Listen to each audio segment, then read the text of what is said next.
Hello students, welcome to World Student Scope. Myself Shweta, I am here to teach you mathematics. And in the last class we were discussing about real numbers, जिसमें हमने क्या कर लिया था, recall करते हैं एक बारी. हमने क्या क्या कर लिया था, यूक्लिड डिवीजन लेमा किया था, फंडामेंटल थ्योरम ऑफ अर्थमेटिक की थी. अब हम इससे नेक्स्ट अपने टॉपिक पर मूव करते हैं, revisiting irrational numbers. Irrational numbers क्या थे? जब हमने रियल नंबर वाला चैप्टर स्टार्ट ही किया था तो हमने एक बारी सारा रिवाइज किया था. एक बारी दोबारा मैं आपको रिवाइज करवा रही हूँ. क्या था इरैशनल नंबर्स? ये थे रियल नंबर की फैमिली के मेंबर्स. रियल नंबर्स की फैमिली के मेंबर्स थे. क्या कहा था हमने? रियल नंबर्स कितने तरह के होते हैं? दो तरह के, जिसमें था numbers without decimal, and with decimal. ये मैं क्यों दोबारा करवा रही हूँ? सो दैट कि आपको इजी हो जाए कि अब हम कौन से नंबर्स को डिस्कशन में लेके आ रहे हैं. With decimal.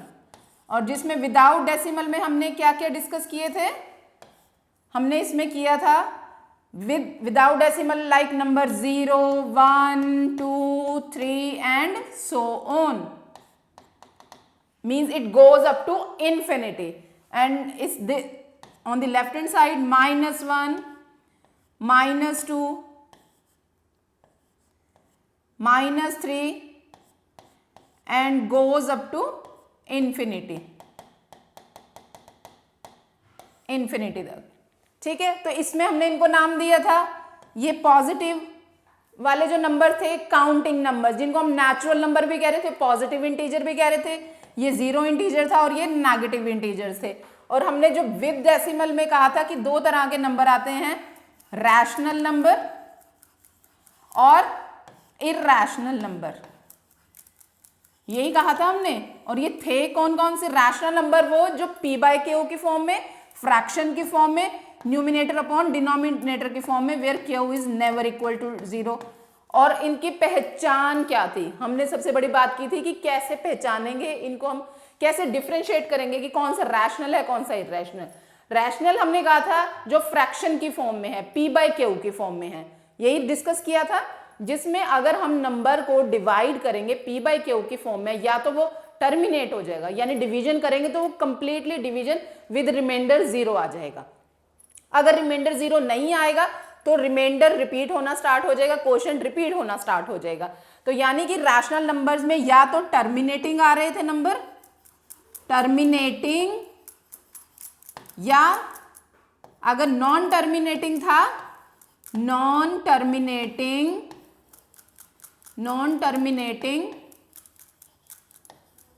रिपीटिंग था, उस रिपीट होना स्टार्ट हो जाएगा. बट इरैशनल नंबर्स में वो नहीं था. तो इरैशनल नंबर्स क्या थे? इरैशनल नंबर्स जो थे वो हमने क्या कहा था? इरैशनल नंबर्स जो non repeating, non terminating and non repeating.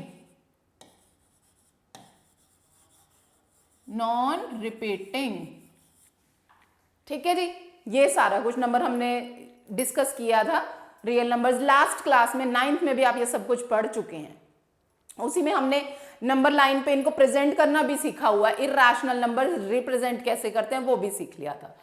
तो अब इससे आगे हम बात करेंगे कि एक्चुअली में ये नंबर्स जो हैं इरैशनल कह क्यों रहे हैं हम, कि इरैशनल है कैसे, कैसे प्रूव करें कि इरैशनल ही है. कह तो दिया कि इरैशनल की पहचान है, ऐसे है, पर कैसे, क्यों है ये? तो अब इसमें हम आगे ये डिस्कस करेंगे. So you were introduced with the irrational numbers, many of their properties you have discussed about them now, and you have even studied how to locate these numbers. Now however we didn't prove that they were irrational. In this section we will prove that the numbers like this, the number like √2, √3, √5, यही हमने पहचान देखी थी ना, √2, √3, because इनकी जो values आप निकालोगे वो नॉन रिपीटिंग, नॉन टर्मिनेटिंग होंगी. So we and in general under root p, square root of p is irrational, and one of the theorem we use in our proof is the fundamental theorem of arithmetic. So now we are saying a number s is called irrational if it can't be written in the form of p by q, क्योंकि p by q की form में जो भी होगा fraction होगा, जहाँ numerator और denominator है, जब हम डिनोमिनेटर से डिवाइड करेंगे या तो वो टर्मिनेट हो जाएगा या उसका रिमाइंडर बार बार रिपीट होना स्टार्ट होगा, दोनों केसेस में से कुछ तो होगा, तो वो फिर हमारा रैशनल नंबर बनेगा। ऐसी कंडीशन में अगर नहीं आ रहा तो वो हमारा इरैशनल नंबर है। तो अब हम आगे इसको प्रूव करेंगे कि इरैशनैलिटी को हम प्रूव करेंगे, इरैशनल नंबर की इरैशनैलिटी को प्रूव करेंगे, ठीक है। तो यहाँ पे कुछ एक एग्जांपल दिए, some example of irrational number which you are already familiar, हमने पहले भी डिस्कस किए हुए हैं कि इरैशनल नंबर्स ये होते हैं। इरैशनल नंबर्स कौन से होते हैं? In the square root we have either prime numbers, और ये कंपल्सरी नहीं है prime numbers, like this number, this is root 15 is not prime, but it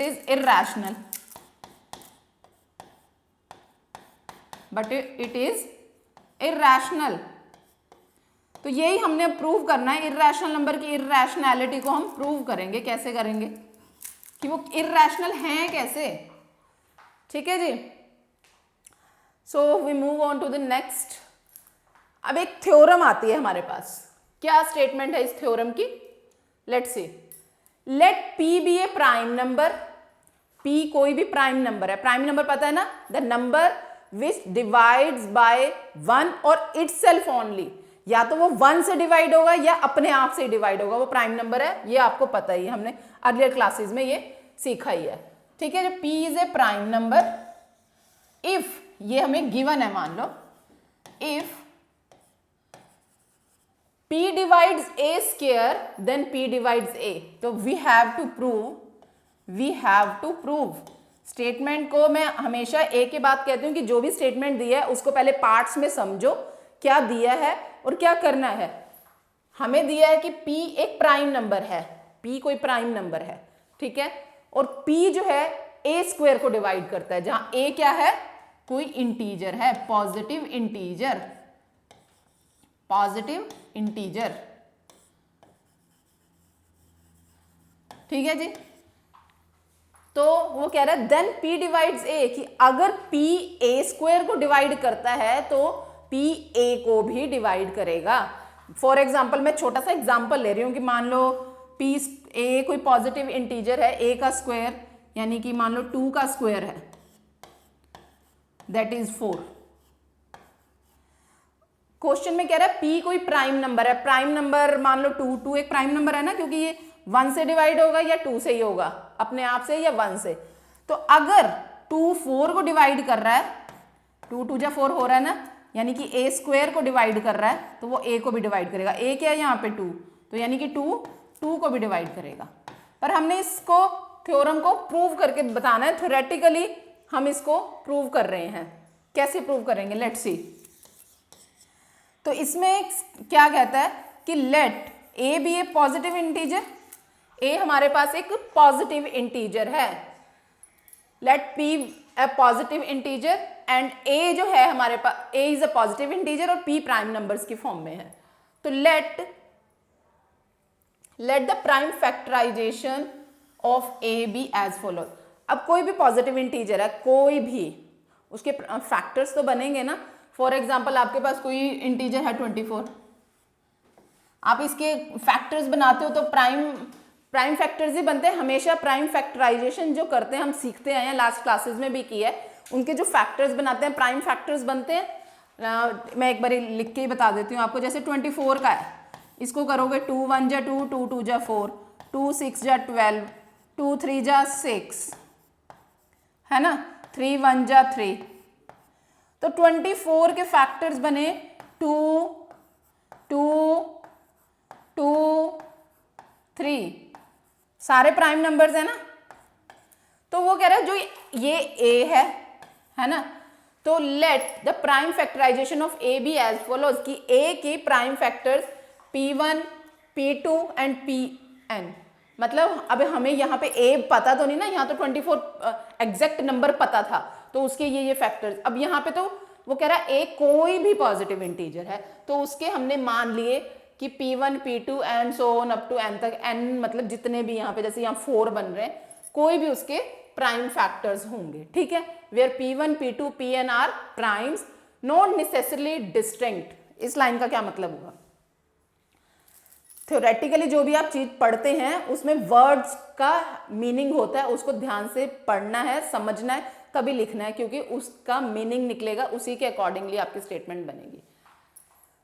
यहां पे कह रहा है कि A is equal to P1 P2 up to Pn where P1 P2 and up to Pn are prime not necessarily they are distinct, कि n तक वो prime factors हैं, पर ये जरूरी नहीं कि सारे अलग अलग हों। जैसे यहाँ पे अभी एक एग्जाम्पल हमने किया है 2 2 2, ये सारे अलग अलग तो नहीं है ना, 2 3 टाइम्स आ रहा है और एक 3 है, सारे अलग तो नहीं है, सिर्फ 2 और 3 है, मतलब 2 3 टाइम्स आ रहा है ना, तो यानी एक जैसे प्राइम फैक्टर्स भी हो सकते हैं। तो यहाँ पे वही है कि जरूरी नहीं है कि वो अलग हों। अच्छा जी, अब हमने ए को जो माना हुआ है P1 P2 up to Pn, हमारे क्वेश्चन में अब जब थ्योरेटिकली आप कोई थ्योरम करते हो ना, हमने अगर कुछ एज्यूम किया है, हमने जाना वहां होता है जो हमें क्वेश्चन में दिया हुआ है। क्या दिया हुआ है? ए स्क्वायर, ठीक है। तो हम ए माना है तो ए स्क्वायर निकालेंगे। A square is equal to P1 P2।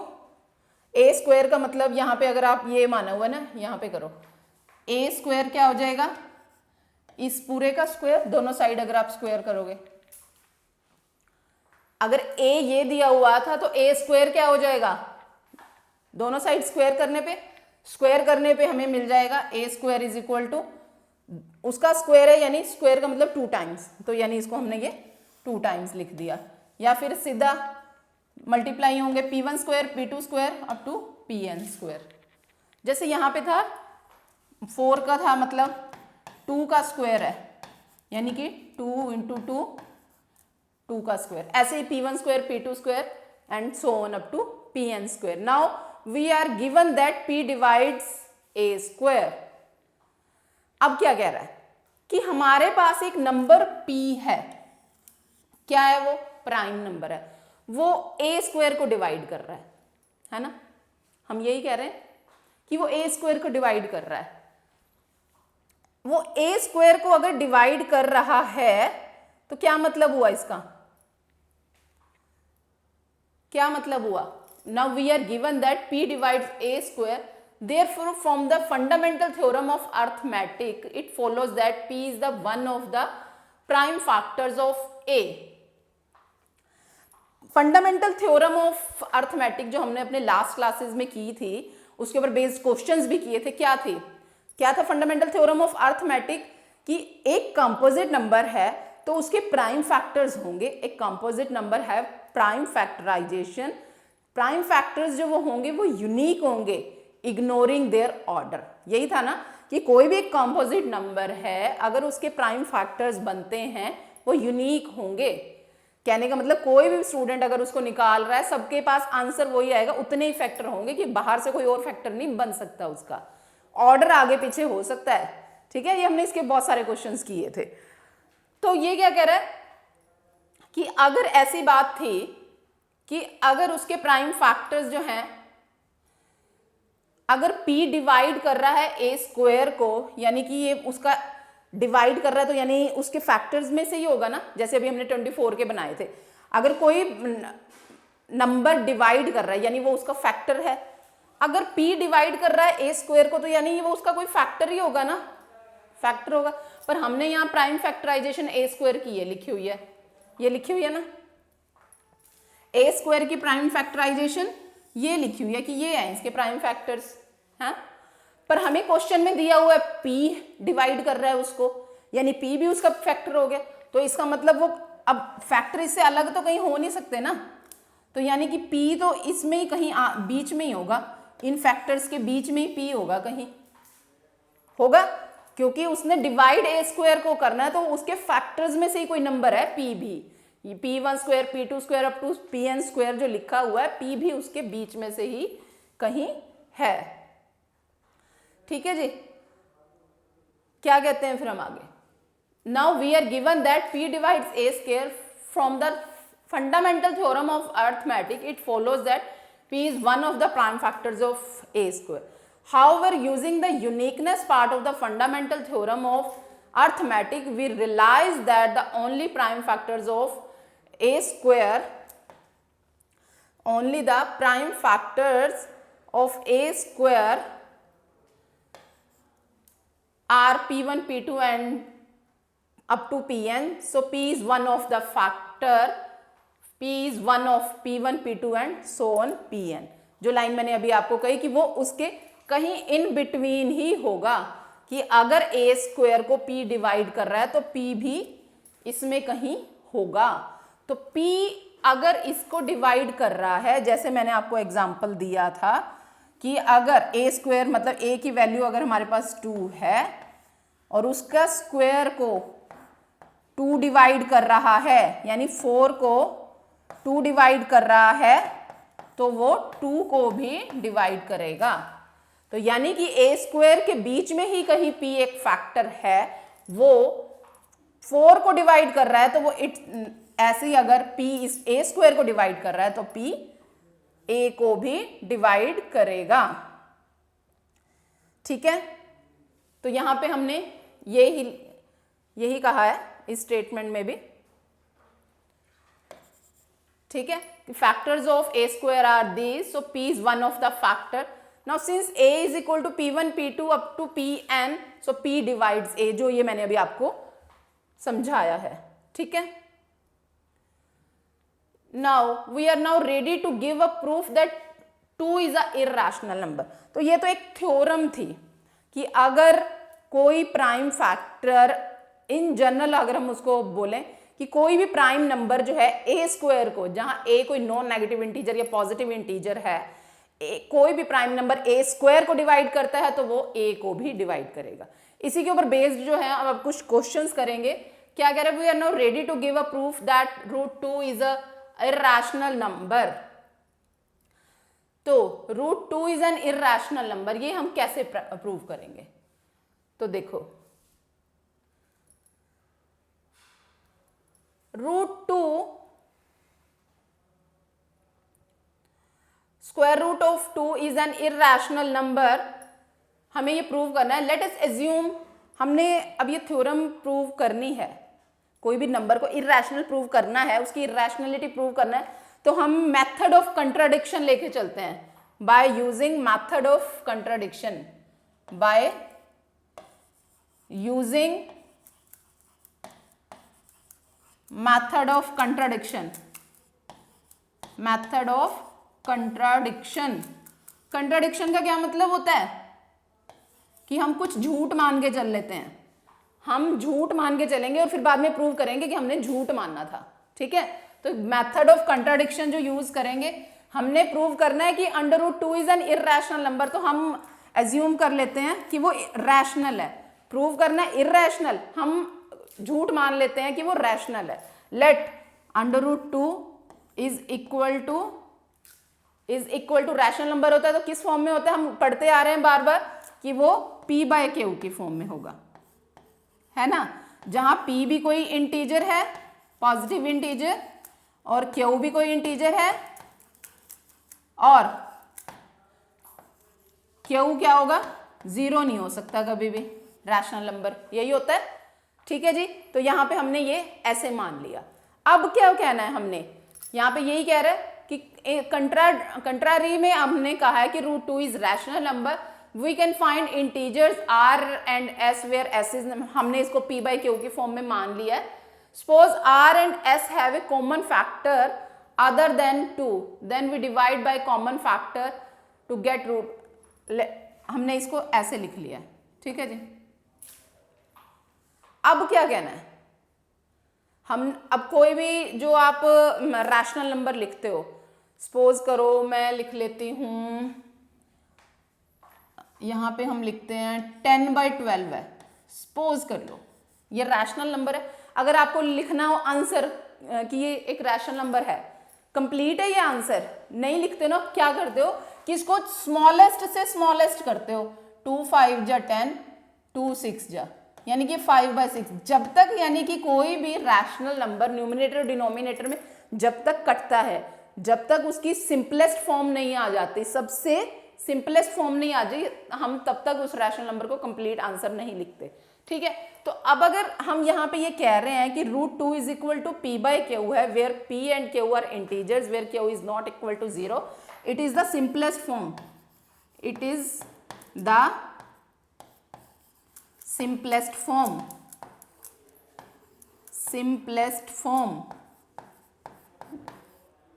simplest form का मतलब क्या हो गया कि इन दोनों का जो कॉमन फैक्टर है वो HCF जो है वो 1 है, कि मैक्सिमम हमने इसको काटा हुआ है, इसके अंदर अब इन दोनों में कॉमन कुछ नहीं होगा। जैसे अभी ऊपर वाले में हमने काटा 2, अभी बचा हुआ था कॉमन, 2 से दोनों कट रहे थे, है ना, कि ऐसा इंटीजर है, ऐसा रैशनल नंबर है कि जिसका हाईएस्ट कॉमन फैक्टर 1 है, इससे आगे अब ये कटेगा नहीं, तो यानी कि इसका कोई और फैक्टर नहीं है। चलो ठीक है, मान लिया जी।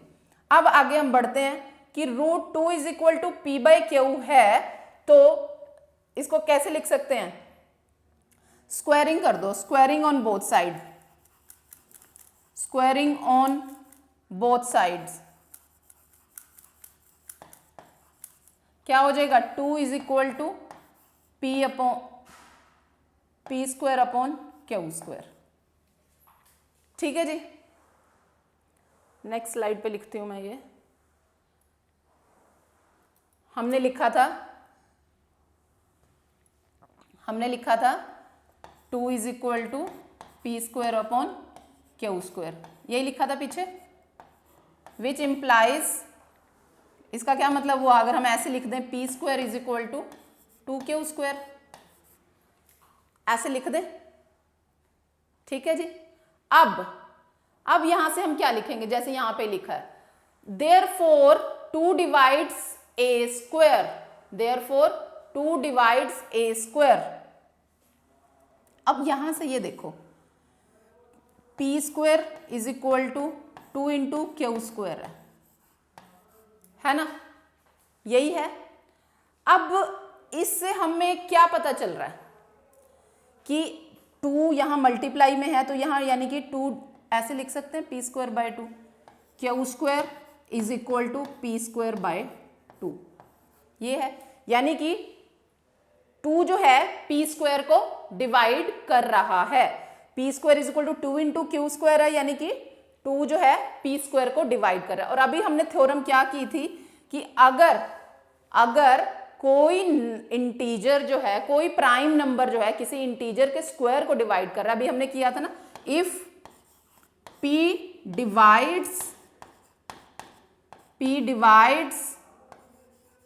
a स्क्वायर, तो क्या होता है, then p divides a also, p divides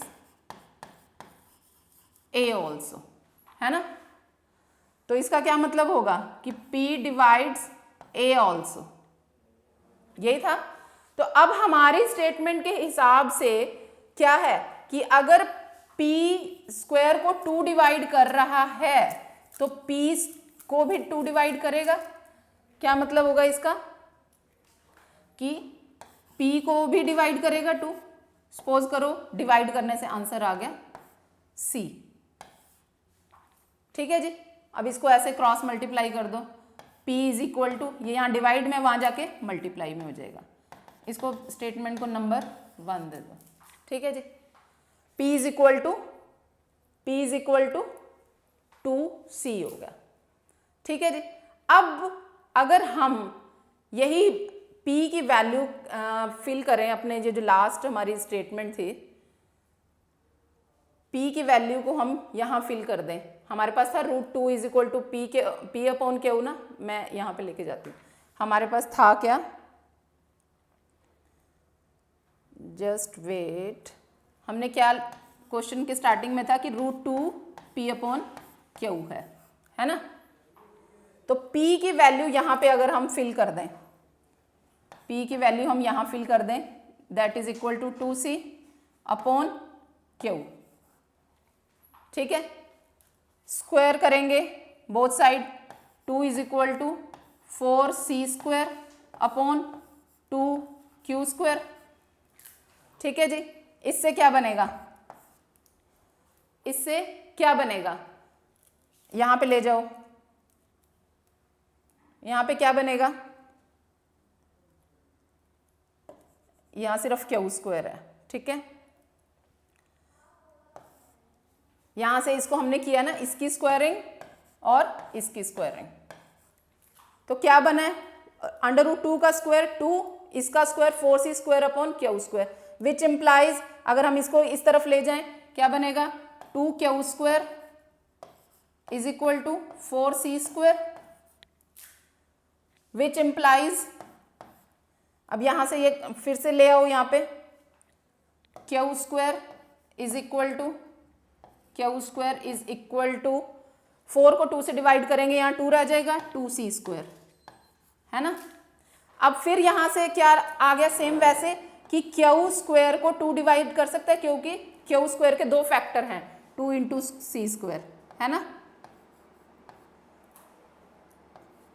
तो जब क्यू स्क्वायर को 2 डिवाइड कर सकता है तो वो क्यू को भी डिवाइड करेगा, तो वो क्यू को भी डिवाइड करेगा, तो q/2 हम मान लेते हैं d आएगा,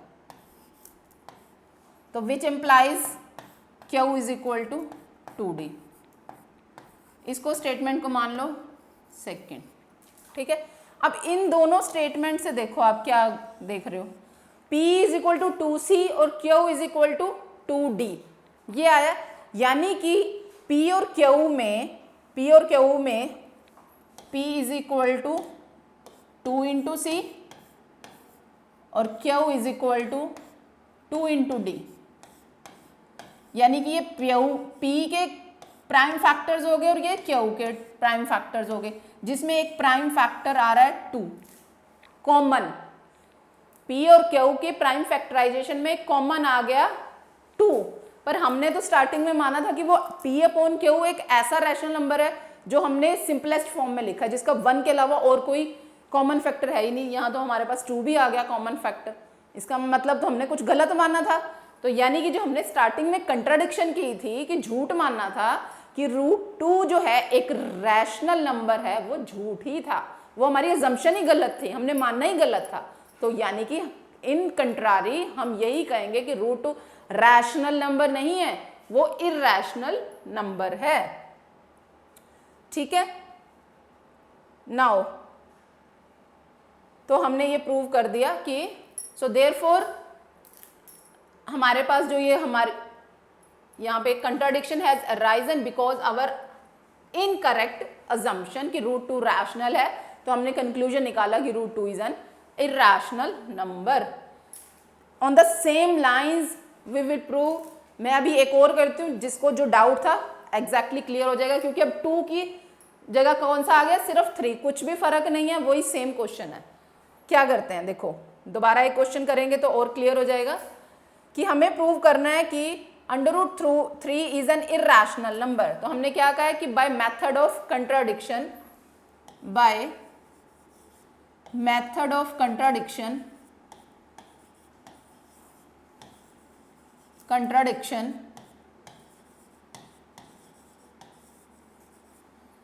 let us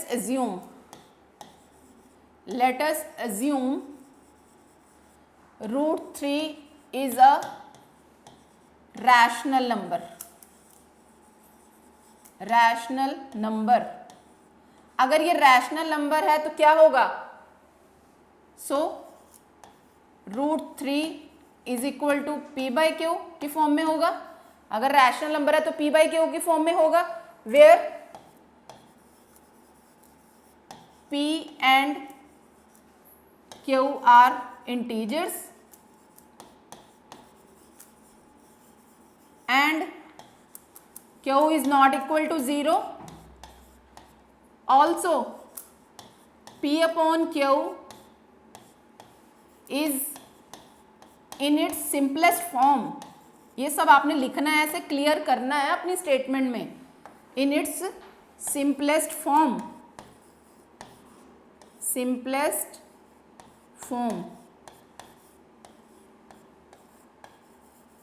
that means p and q have only one as common factor. आगे ये बात सबको समझ अब ये कि क्या हमने एज्यूम किया है कि स्क्वायर रूट ऑफ 3 एक रैशनल नंबर है जहां p और q दो ऐसे इंटीजर्स हैं, q is not equal to 0 है और इन दोनों का कॉमन फैक्टर 1 है, यानी सिंपलेस्ट फॉर्म में लिखा हमने सब इनके फैक्टर्स को काट कर। अब क्या करेंगे, squaring both sides, squaring both sides.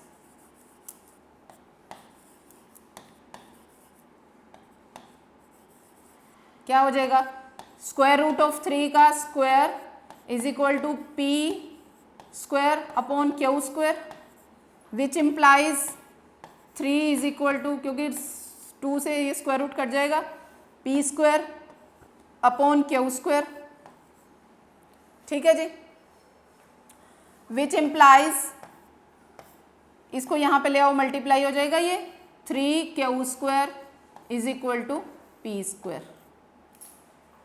ठीक है जी, यानी कि अब p स्क्वायर के दो फैक्टर्स हो गए, 3 भी हो गया और q स्क्वायर भी हो गया, है ना।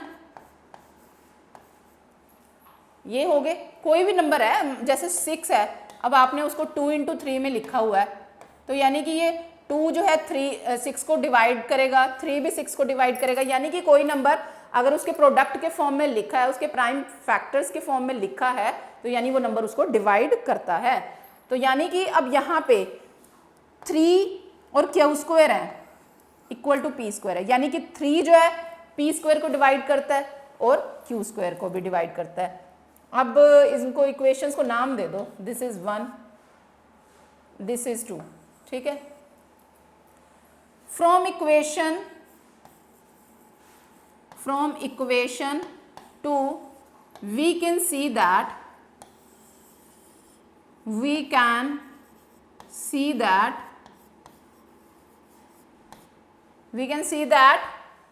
3 divides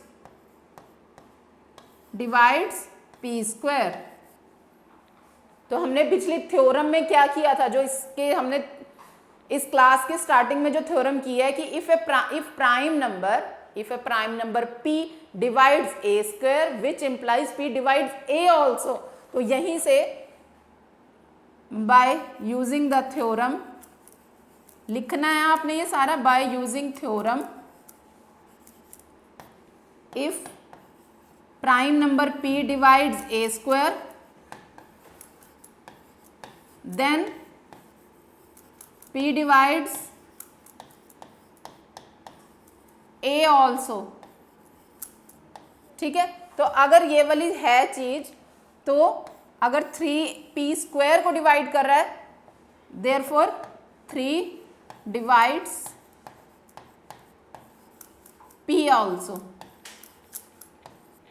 ठीक है, 3 डिवाइड p ऑल्सो मतलब कि 3 डिवाइड्स p ऑल्सो, है ना, 3 divides p also, 3 divides p also, यानी कि p बाय 3 अगर 3 डिवाइड करता है p को, तो यानी कि p बाय 3 होगा, p बाय 3 यानी इसको हम फ्रैक्शन की फॉर्म में लिख सकते हैं, और इसका आंसर हमने मान लिया कुछ आएगा c। अब इसकी क्रॉस मल्टीप्लिकेशन कर दो, यानी ये जो यहाँ डिवाइड में है वहाँ मल्टीप्लाई में चलेगा, which implies p is equal to 3c। ठीक है जी, ऐसे इसको इक्वेशन को नंबर दे दो आप 3 नंबर। अब यहाँ से हमारे पास p की कुछ वैल्यू आई है, अगर हम इस p की वैल्यू इस इक्वेशन 2 में या 1 में किसी में भी फिल कर दो आप, हम putting value of p in equation 2 में कर देते हैं। क्या है, 3q square is equal to p की वैल्यू कितनी हो जाएगी यहाँ पे 9c स्क्वायर। ठीक है जी, विच इम्प्लाइज यहाँ पे q की वैल्यू निकालते हैं हम, q square is equal to 9/3 c square, यानी कि 3 3 जा 9, which implies q square is equal to 3c square. अब यहाँ से भी देखो फिर से, क्यू स्क्वायर के फैक्टर हो गए 3 इंटू सी स्क्वायर, है ना। तो फैक्टर्स हैं, तो यानी कि ये जो 3 भी डिवाइड करेगा क्यू स्क्वायर को, सी भी करेगा, जैसे हमने यहाँ से बात बोली थी। तो यानी कि अगर वही यूजिंग द थ्योरम, अगर 3 क्यू स्क्वायर को डिवाइड करेगा तो 3 क्यू को भी डिवाइड करेगा। देयरफॉर क्यू को 3 डिवाइड करेगा, जिसको हम नाम दे देंगे, मान लो वो आंसर होगा डी। तो यहाँ क्या बन जाएगा, Q is equal to 3d। इस इक्वेशन को नाम दे दो आप 4, ठीक है। अब 3 और 4 में देखो, यहां पे लिख रही हूं फ्रॉम 3 एंड 4, इक्वेशन 3 एंड 4 हमारे को क्या आंसर मिला, p is equal to 3c और q is equal to 3d। अब यहां से देखो, ये p के और q के प्राइम फैक्टर्स हो गए, है ना। इनमें एक कॉमन फैक्टर आ रहा है 3, पर हमने तो शुरू में ये माना था कि p और q ऐसे हैं कि उनका एक सिर्फ 1 एज कॉमन फैक्टर है। ये सबसे सिंपलेस्ट फॉर्म में हमने रैशनल नंबर लिखा, तो इसका मतलब तो हमारी एजम्पशन गलत हो गई, हमारा सारा कुछ गड़बड़ हो गई। तो यानी कि हमने जो स्टार्टिंग में माना था वो झूठ माना था, वो कॉन्ट्राडिक्शन थी, कि जो नंबर हमने रैशनल माना था वो इरैशनल नंबर था, ठीक है। तो कंट्राडिक्शन से लेके चलना है, हमने अपने आंसर को गलत प्रूव करके ये बताना है कि हाँ ये सो आपने लास्ट में लिख देना है, so our assumption is wrong, therefore root 3 is irrational।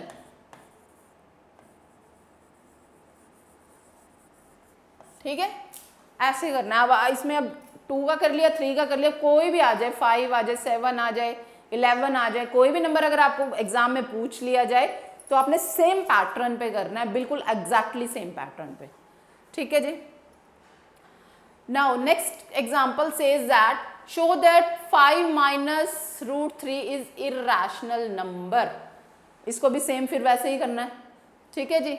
Late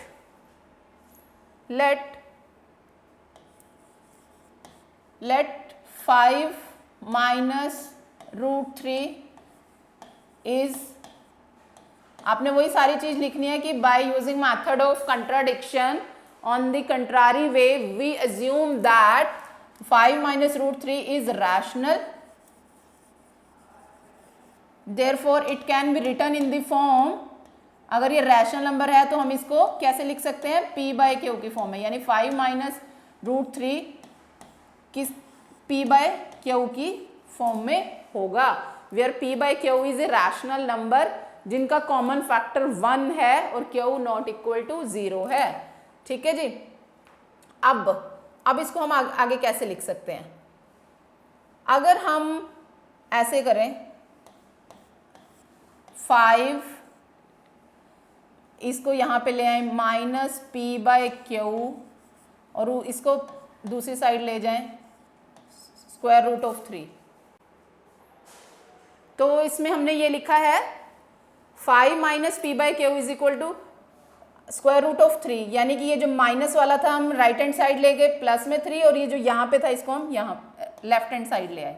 अब इसको कैसे लिख सकते हैं, एलसीएम लो, क्यू ये 1, यानी कि ये 5 Q minus p is equal to root 3, ऐसे लिख सकते हैं, which implies 5 Q minus p is equal to root 3 q, denominator से वहाँ क्रॉस मल्टीप्लीकेशन कर दिया है, ठीक है जी।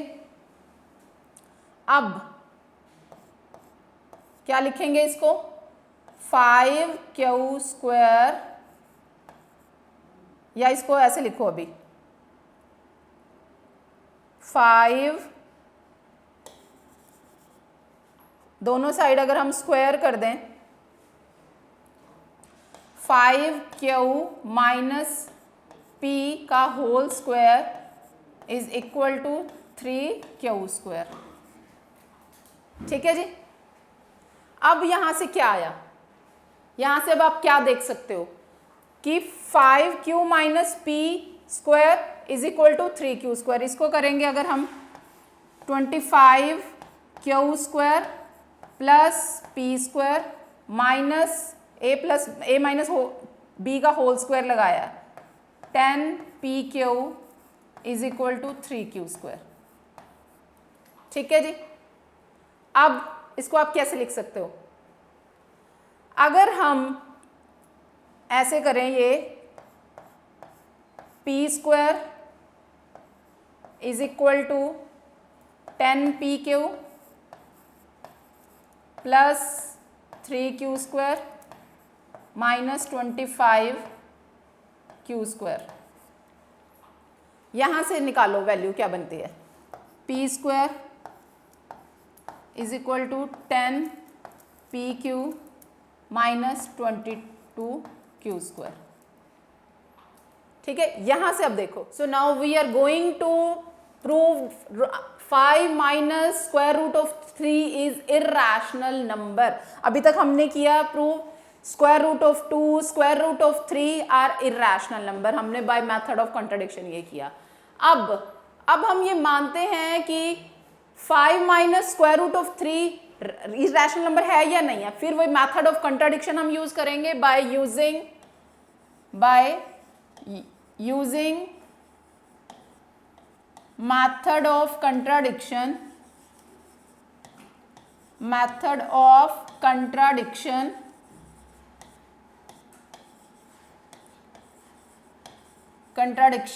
क्या होगा, let 5 minus square root of 3 is equal to p by q। By using method of contradiction we assume that, इसको कंप्लीट लिख लेना, वी एज्यूम दैट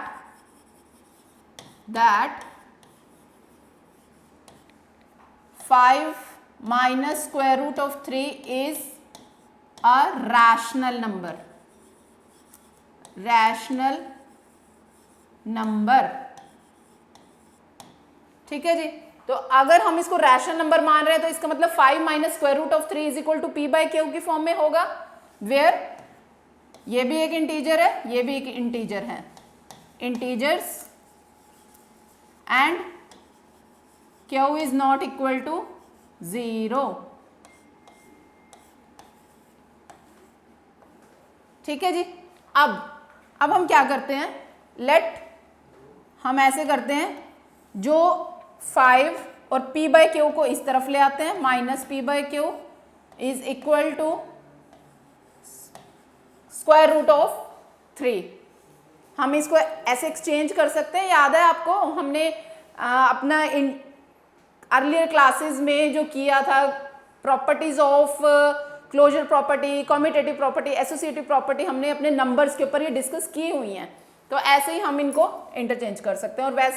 और इसमें क्या कर सकते हैं, हम जो राइट हैंड साइड में पॉजिटिव नंबर है इस साइड आके नेगेटिव, जो इधर नेगेटिव है वो पॉजिटिव में हो गया। अब यहाँ देखो हमारे पास लेफ्ट हैंड साइड क्या है, लेफ्ट हैंड साइड है हमारी 5 माइनस p बाय क्यू। 5 क्या है, एक क्या है नंबर, रैशनल या इरैशनल में से चेक करें, ये एक रैशनल नंबर है, 5 बाय 1 लिख सकते हैं, यानी कि ये एक रैशनल नंबर है, rational number. p by q क्या है, ये भी एक रैशनल नंबर है। ठीक है।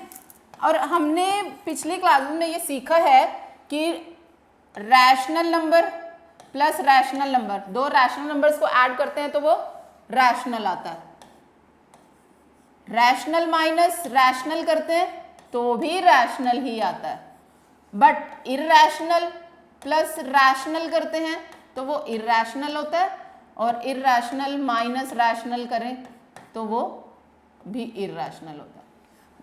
अभी हमारे पास कौन सी सिचुएशन है कि रैशनल नंबर है, दूसरा भी रैशनल है, रैशनल माइनस रैशनल क्या आ जाएगा, ये भी एक रैशनल नंबर ही होगा। आप कोई भी एग्जांपल से भी देख सकते हो, जैसे 5/2 है, माइनस कर लो 3/2 है, दोनों रैशनल नंबर है, इनको सब्ट्रैक्ट करो, 2 एलसीएम 5 माइनस 3 2/2, या इसको 1 भी करें तो वो भी एक रैशनल नंबर ही है, 1/1 की फॉर्म में रैशनल नंबर ही है। अब लेफ्ट हैंड साइड तो हमारी हो गई है रैशनल नंबर, और राइट हैंड साइड क्या है, राइट हैंड साइड क्या है, स्क्वायर रूट ऑफ 3। ये तो अभी अभी हमने लास्ट क्वेश्चन अभी किया है ये अपना, उसमें क्या प्रूव किया है कि square root of 3 is an irrational number, ये प्रूव किया है, square root of 3 is an irrational number, irrational number. अब देखो लेफ्ट हैंड साइड तो हमारी है rational number, right hand side है irrational number. Left hand side और राइट हैंड साइड आपस में एक जैसे हैं ही नहीं है, ठीक है जी। Left hand side is not equal to right hand side, दोनों बराबर ही नहीं है, एक साइड तो रैशनल है, दूसरी साइड इररेशनल है, दोनों आपस में एक जैसे तो है ही नहीं, तो लेफ्ट और राइट आपस में बराबर नहीं है, यानी कि जो हमारी कंट्राडिक्शन थी कि ये एक रैशनल नंबर है, ये रॉन्ग थी हमारी अजम्पशन, कि हमने एज्यूम किया था कि ये एक रैशनल नंबर है, ये हमारी अजम्पशन रॉन्ग थी, यानी ये कंट्राडिक्शन थी, हमने गलत माना था, ये झूठ माना था। तो इसका मतलब ये जो है एक इररेशनल ही है, ठीक है जी, इररेशनल नंबर है। क्लियर है? Next statement, next question says show that 3 square root of 2 is an irrational number. Again by contradiction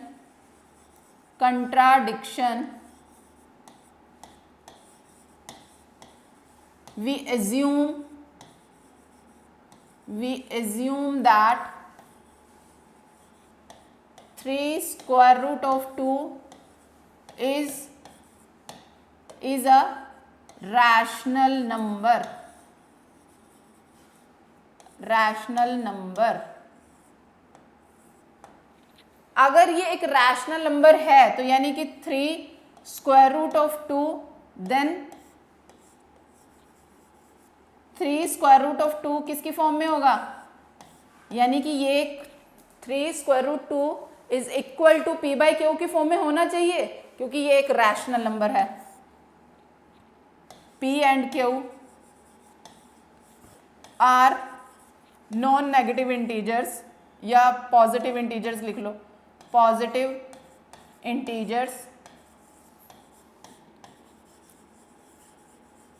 where q is not equal to 0, ठीक है।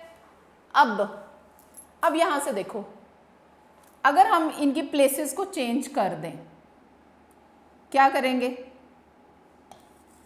Q को इस साइड ले आओ, Q/P बन जाएगा, और उधर हो जाएगा 1/√2, या इसको आप और ऐसे भी लिख सकते हो कि अगर हम इसको यहीं रहने दें, √2 इज इक्वल टू p/3q भी लिख सकते हो, p/3q भी लिख सकते हो, है ना। अब फिर से वही देखो, यहाँ पे ये तो एक पॉजिटिव इंटीजर है, p/q, p और q भी इंटीजर्स हैं, यानी कि ये पॉजिटिव है, ये पॉजिटिव है, ये पॉजिटिव है, सारे पॉजिटिव इंटीजर्स हैं, तो ये जो हमारी RHS है, राइट हैंड साइड है, वो क्या है, एक रैशनल नंबर है। 0 तो कोई नहीं है ना इसमें से, 3 है, q और p को हमने ऑलरेडी पॉजिटिव इंटीजर माना हुआ है, तो ये एक रैशनल नंबर है। और हमारी लेफ्ट हैंड साइड क्या है, वो है square root of 2। Square root of 2 हमें अभी भी प्रूव करके, लास्ट क्वेश्चन में हमने प्रूव किया ही था कि स्क्वायर रूट ऑफ 2 यानी square root of any prime number जो है एक इररेशनल नंबर है। ये हमने स्टार्टिंग में, इस क्लास के स्टार्टिंग में हमने प्रूव किए हैं क्वेश्चंस। तो ये क्या हो गया, एक इररेशनल नंबर, इररेशनल नंबर, ठीक है। तो लेफ्ट हैंड साइड और राइट हैंड साइड इक्वल नहीं है, ठीक है जी। ये जब दोनों बराबर ही नहीं है, तो यानी कि जो स्टार्टिंग में हमारी अजम्पशन थी, हमने एज्यूम जो किया था कि √3 3 इंटू स्क्वायर रूट ऑफ 2 एक रैशनल नंबर है, यानी कि वो हमारी assumption तो झूठी थी, वो कंट्राडिक्शन थी, ठीक है जी। तो यानी कि 3 into square root of 2 is an irrational number, this is right, ठीक है जी। Now we move on to the exercise, prove that square root of 5 is irrational numbers। जैसे हमने 2 और 3 को प्रूव किया था, सेम वैसे again let root 5 is an irrational is an rational number। क्या करना है हमने कि हम मानेंगे कि एक ये रैशनल नंबर है। Let root 5 is a rational number by method of contradiction। ये सारी स्टेटमेंट जैसे हम पहले लिख ही चुके हैं, सेम वैसे ही आपने लिखना है,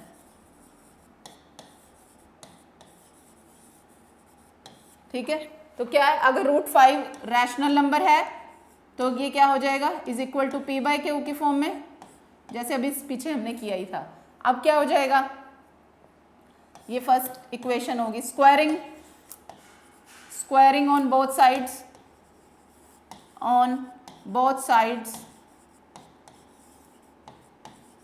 क्या हो जाएगा, इसका स्क्वायर करेंगे 5 is equal to p square upon q square, which implies, इसको यहाँ ले आओ क्यू को, q square into 5 is equal to p square.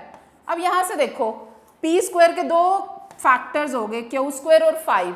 अब जब इसके ये दो फैक्टर्स हैं तो यानी कि ये 5 जो है पी स्क्वायर को डिवाइड करेगा, विच मीन्स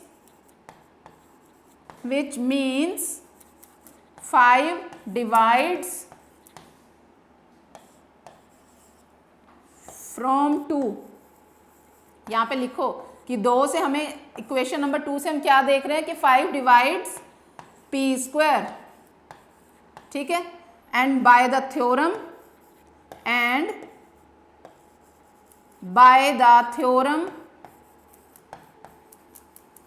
क्या theorem, if P is a prime number, P is a prime number which divides a square, then P divides a also। ये थ्योरम हमने स्टार्टिंग में की है ना। तो अगर P जो है a स्क्वायर को डिवाइड कर रहा है तो P a को भी डिवाइड करता है। तो यहां से भी अगर 5p स्क्वायर को डिवाइड करता है तो क्या होगा, हमारे पास क्या होगा कि 5 जो है p को भी डिवाइड करेगा, और जिसका आंसर हम मान लेते हैं कोई c होगा, which implies 5 is equal to या p is equal to 5c। ठीक है जी, ये इक्वेशन नंबर 3 नेम कर दो आप, ठीक है। अब इस वैल्यू को, p की वैल्यू को हम इक्वेशन 2 में फिल कर रहे हैं। इन इक्वेशन 2 में क्या हो जाएगा, क्यू स्क्वायर इंटू 5, p की वैल्यू कितनी है 5c स्क्वायर, 5c की होल स्क्वायर कर दो, ठीक है। Q square into 5 is equal to 25c square. इस 5 को यहाँ पे ले आओ, q square is equal to 25c square upon में 5 जा 25। यहाँ से क्या वैल्यू आई आपकी, q square is equal to 5c square. अब फिर वही थ्योरम की, अगर 5 क्यू स्क्वायर को डिवाइड करेगा तो 5 क्यू को भी डिवाइड करेगा, जिसका आंसर हम मान लेते हैं डी आएगा डिवाइड करने के बाद। तो यहाँ से क्या हो जाएगा, Q is equal to 5d। ये इक्वेशन नंबर हो गई 4। So from equation number 3 and 2 हम क्या देख रहे हैं, फ्रॉम इक्वेशन 3 एंड 4, 3 एंड 4 को रीराइट करते हैं। क्या है 3 में, p is equal to 5c और 4 में q is equal to 5d, है ना। तो अब यानी ये p के 2 फैक्टर्स हो गए, ये q के 2 फैक्टर्स हो गए, प्राइम फैक्टर्स। अब इसमें क्या हुआ, 5 इनका कॉमन फैक्टर हो गया। और हमने स्टार्टिंग में माना था कि ये जो रैशनल नंबर है वेयर p और q जो है ऐसे दो इंटीजर्स हैं, पॉजिटिव इंटीजर जो एक रैशनल नंबर फॉर्म कर रहे हैं, और वो एक ऐसा रैशनल नंबर है जिनका HCF जो था 1 था, यानी हाईएस्ट कॉमन फैक्टर 1 है, 1 था। यानी हमने सिंपलेस्ट फॉर्म में लिखा था, हमने पहले भी डिस्कस किया है कि जो भी रैशनल नंबर हम लिखते हैं वो सिंपलेस्ट फॉर्म में है, उनका हाईएस्ट कॉमन फैक्टर तो 1 था। फिर यहाँ 5 कहाँ से आ गया एक्स्ट्रा, इसका मतलब कुछ तो गलती हुई है। इसका मतलब जो हमारी अजम्पशन थी, ये वाली जो अजम्पशन थी, अजम्पशन वो रॉन्ग थी, ये रॉन्ग अजम्पशन थी। तो दैट मीन्स हमारी ये कंट्राडिक्शन आ गई है कि जो हमने रैशनल नंबर माना था वो हो नहीं सकता रैशनल नंबर, वो एक इरैशनल नंबर ही है। सो √5 is an irrational number, irrational number. Clear है? अब ये same prove that 3 + 2 √5 is an irrational number. फिर से वही, let it be a rational number by contradiction है।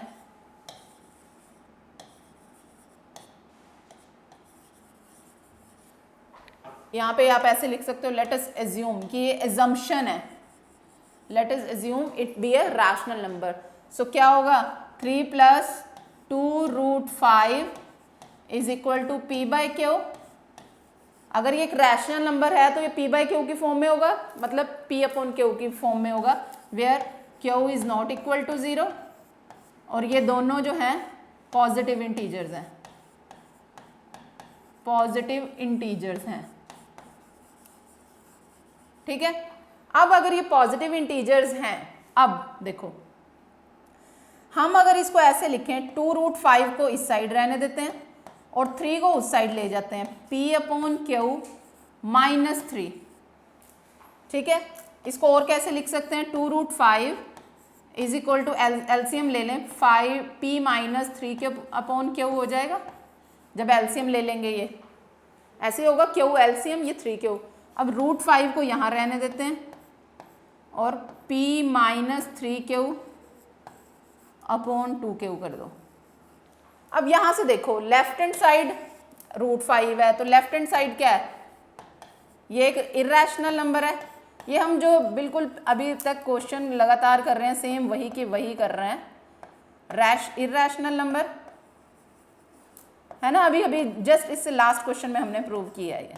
और ये है, यहाँ पे p क्या कहा था, पॉजिटिव इंटीजर, 3 पॉजिटिव इंटीजर है, क्यू भी पॉजिटिव, तो यानी दोनों पॉजिटिव इंटीजर्स, इनकी सब्ट्रैक्शन भी एक इंटीजर होगी, क्यू भी पॉजिटिव इंटीजर, 2 भी पॉजिटिव इंटीजर, यानी ये भी एक इंटीजर है। तो यानी कि ये पूरा जो p/q की फॉर्म है ये एक रैशनल नंबर है। लेफ्ट हैंड साइड तो इरैशनल है और राइट हैंड साइड रैशनल है ना, दोनों साइड तो बराबर ही नहीं आई, तो यानी कि जो हमारी अजम्पशन थी वो तो रॉन्ग हो गई। तो that means it is an irrational number. क्या कह दिया हमने, LHS not equal to RHS, वो दोनों बराबर कभी हो ही नहीं सकते, सेम हो ही नहीं सकते। ठीक है जी, ऐसे ये सेम है, prove that the following 1/√2 is an irrational, 7 √5 6 plus, इसका भी ये देख लो। अगर हम ये करें इस वाले को, 1/√2 इज अ इरैशनल नंबर, तो क्या करेंगे, let it be a rational. So क्या होगा, 1/√2 इज इक्वल टू p/q। ठीक है, इसको अगर हम ऐसे कर दें, ऑपोजिट रेसिप्रोकल कर दें, इसको यहाँ ले आए और उसको वहाँ ले जाएं, q/p is equal to 1 bye, ठीक है, हम इसको इस साइड ले आए, क्या होता है जो राइट हैंड साइड पे मल्टीप्लाई में होता है वो डिवाइड में, डिवाइड वाला मल्टीप्लाई में, और इस ये उस साइड जाएगा, यहाँ डिवाइड में वो मल्टीप्लाई में, और 1 ऐसे, यानी कि Q/P इज इक्वल टू √2 हो गया, ऐसे ही हो गया। अब हमने माना था कि लेट यहाँ पे था 1/√2 जो है एक रैशनल नंबर है, तो यानी कि ये P/Q की फॉर्म में है, और PQ जो है पॉजिटिव इंटीजर्स है, Q 0 नहीं होता। यही जो स्टेटमेंट बार बार लिखनी है आपने, लिखना है हर क्वेश्चन में, ये इंटीजर्स हैं, तो यानी कि एक ये रैशनल नंबर है। हमने माना था 1/√2 एक रैशनल नंबर है, तो P/Q की फॉर्म में, P/Q एक रैशनल नंबर है, Q/P भी एक रैशनल है। ये हो गया रैशनल और ये हो गया इर्रैशनल। तो left hand side is not equal to right hand side. Same वही क्वेश्चंस जो हम अभी तक कर रहे हैं, एग्जैक्टली ऑन द सेम, तो यानी कि ये इर्रैशनल ही है, हमारी अजम्पशन गलत है। ठीक है जी, रैशनल नहीं इर्रैशनल है। ये वाला जो अभी अभी सेम किया था, let us assume 7√5 is a rational number। अगर ये एक रैशनल नंबर है तो 7√5 किसकी फॉर्म में होगा? P/Q की फॉर्म में। इसको लिख दिया P/Q, वेयर P और Q क्या है? पॉजिटिव इंटीजर्स हैं। ठीक है जी, ये आपने हर क्वेश्चन में लिखना है। ठीक है, Q नॉट इक्वल टू 0 अपनी ये जो थ्योरेटिकल लैंग्वेज है ये लिखनी है। अगर अब ये ऐसे लिख दिया, अगर हम अब इसको चेंज कर दें, 7 यहाँ पे है, इसको वहाँ ले जाएं, √5 is equal to PQ 7Q। अब ये इर्रैशनल है और ये रैशनल है, क्योंकि ये तो पहले ही रैशनल माना है, 7 नीचे और मल्टीप्लाई हो जाएगा तो कुछ इंटीजर ही रहेगा, कुछ और तो बनेगा नहीं है, तो ये एक रैशनल नंबर है। फिर से वही कि left hand side not equal to right hand side. ठीक है, तो ये भी रॉन्ग अजम्पशन हो गई, तो यानी ये भी एक इर्रैशनल नंबर है। इसमें भी same, let us assume 6 plus √2 is a rational number। तो क्या होगा? 6 plus √2 is equal to P/Q की फॉर्म में। फिर से वही लिखना है कि P और Q क्या है? हमारे पॉजिटिव इंटीजर्स हैं और Q नॉट इक्वल टू 0 है। वही सब आपने लिखना है दोबारा। तब अब क्या करेंगे? √2 इज इक्वल टू P/Q -6 लिख दो। √2 is equal to P -6Q upon में Q। ठीक है, अब √2 ऊपर वाला नंबर ये भी रैशनल है, ये भी रैशनल है, rational minus rational sum rational number divide में भी रैशनल नंबर है। तो यानी एक ये जो राइट हैंड साइड पे आ रही है एक रैशनल नंबर है, रैशनल नंबर है,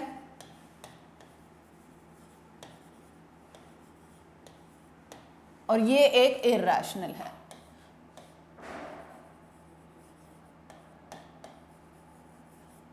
अब लेफ्ट हैंड साइड इर्रैशनल है और राइट हैंड साइड रैशनल है, तो ये फिर अजम्पशन गलत हो गई। जब दोनों लेफ्ट हैंड साइड और राइट हैंड साइड इक्वल ही नहीं आए हैं तो ये भी अजम्पशन हमारी गलत हो गई। तो यानी जो हमने ज्यूम किया था वो हमारा गलत हो गया।